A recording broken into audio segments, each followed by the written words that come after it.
How to link Facebook page to Messenger. Good day, folks. Welcome to the channel. This is a Facebook page, not a personal account.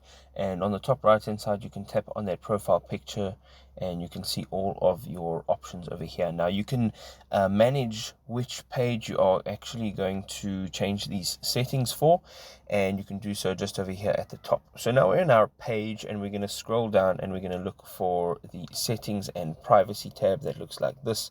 Once you open it, there is a settings button. We're going to go ahead and we're going to tap on settings, and right over here from the top it says control preferences for this page, like your privacy, notifications, and some other settings.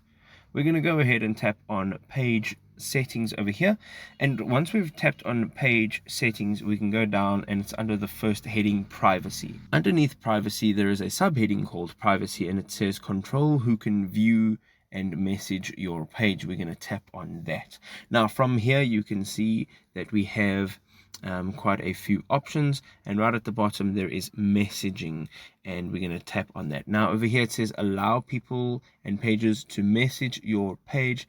It also says turning this off will hide any posts that previously had messaging turned on.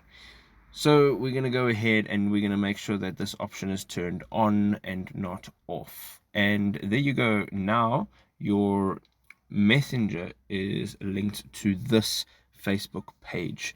I hope this video was helpful. Thanks for watching. Cheers.